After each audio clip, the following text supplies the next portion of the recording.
3 ժամը 18-ի սահմաններում շտապ օգնության կանչով Գորիսի բժշկական կենտրոն է տեղափոխվել Շինուհայր գյուղի բնակիչը, գայլի կողմից ստացված բազմաթիվ վնասվածքներով։ Քիչ անց անձնական մեքենաներով հիվանդանոց են բերվել ևս 5 քաղաքացի, այդ թվում 3-ամյա երեխա։ Երեխան միշտ ասենք բակում խաղում է իր համար մեքենայով։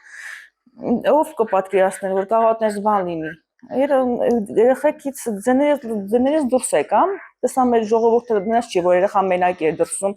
ասենք թաղամասի բոլոր ժողովուրդը դրսում էին։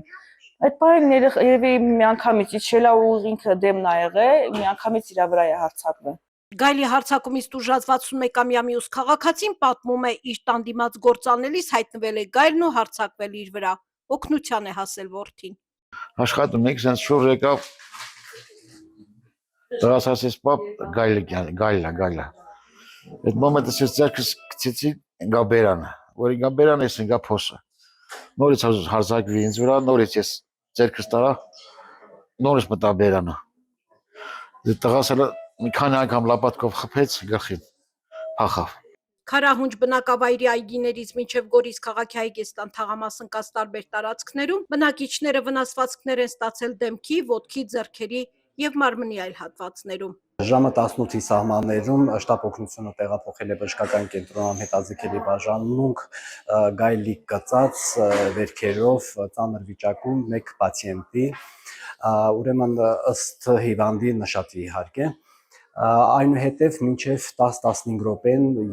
նորից ներկայացել են արդեն ինքնուրույն իրենց մեքենաներով ևս 5 պացիենտներ, ընդ որում այդ թվում մեկ երեխա 3 տարեկան։ Հիվանդներից մեկը առաջին ընդունվածը եղել է ծանր վիճակում, բազմաթիվ տրավմաներով, նաև դեմքի շրջանի ոսկրերի վնասումներով, վիճակը ծանր է, մեկի վիճակը միջին ծանրության է, ելի բազմակի վնասվածքներ ունի, իսկ մյուս 4-ի վիճակը թեթև են։ Կանչից րոպեներ անց ոտքի է կանգնել Գորիսի բժշկական կենտրոնի ողջ անձնակազմը, բացի ցուցաբերած բժշկական օգնությունից կատարվել են անհրաժեշտ բոլոր պատվաստումները։ Մեր կողմից անմիջապես մոբիլիզացվեց ողջ անձնակազմը, համապատասխան մասնագետները, կարվել են բոլորի վերքերը,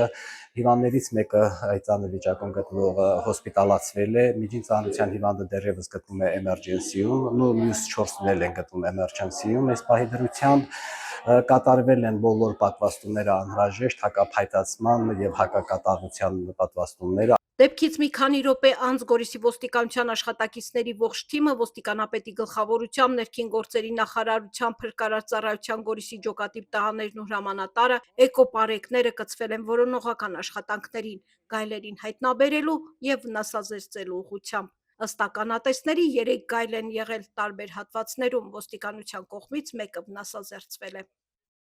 Արևիկ Աբելյան, ժամը լրատվական։